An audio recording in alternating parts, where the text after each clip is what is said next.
समझता हूँ कि मैं भी ठीक हूँ। तो देख सकते हैं आज हमारे गली में एक भैया बोल बम गए थे और उन्होंने वापस आए हैं, तो उसी खुशी में ये आंटी जो है कन्या खिलाई थी। और यहाँ देखिए हम लोग पूरी उड़ी बना रहे हैं। कन्या खा ली है, घर के लिए बन रहा है। तो सावन का महीना चल रहा है तो हम लोग सोचे एक कजरी सुना दें आप लोगों को।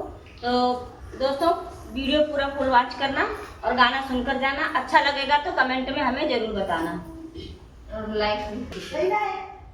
सखी खेल ले हुआ सो के सवनवा बा, फिर नैहर सपनवा बाना। सखी खेल ले हुआ सो के सवनवा बा, फिर नैहर सपनवा बाना। सखी खेल ले हुआ सो के सवनवा बा, फिर नैहर सपनवा बाना। खेल ले हुआ सो के सवनवा बा, फिर नैहर सपनवा बाना।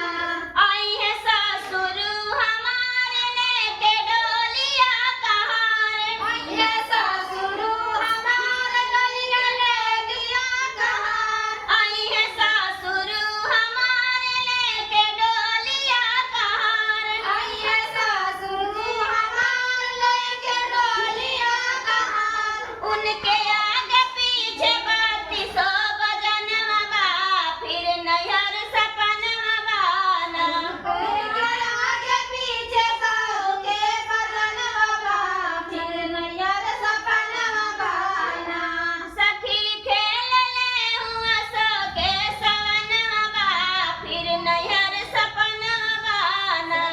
खेल ले हुआ सो के सवनवा बा, फिर नैहर सपनवा बाना। आई है भासुर हमारे लेके डोलिया कहार। आई है भासुर हमारे लेके डोलिया कहार। आई है भासुर हमारे लेके डोलिया कहार। आई है भासुर हमारे लेके डोलिया कहार। उनके आगे पीछे सो बजनवा बा, फिर नैहर सपनवा बाना। उनके आगे पीछे बाटे सो बजनवा बा, फिर नैहर सपनवा बाना। आई है देवरू हमारे लेके डोलिया कहार। आई है देवरू हमारे लेके डोलिया कहार। आई है देवरू हमारे लेके डोलिया कहार। आई है देवरू हमारे लेके डोलिया कहार।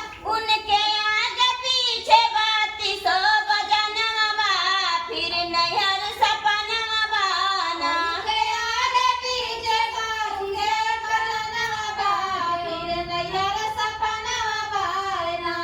उनके आगे पीछे बाती सो बजनवा बा, फिर नैहर सपनवा बाना। उनके आगे पीछे बाती सो बजनवा बा, फिर नैहर सपनवा बाना।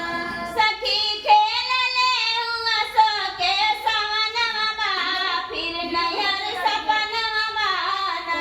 खेल ले हुआ सो के सवनवा बा, फिर नैहर सपनवा बाना।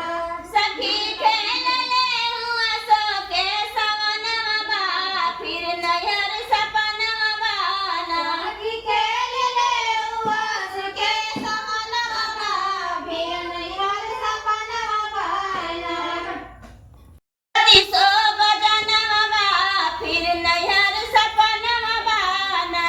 उनके आगे पीछे बाटे सो बजनवा बा, फिर नैहर सपनवा बाना।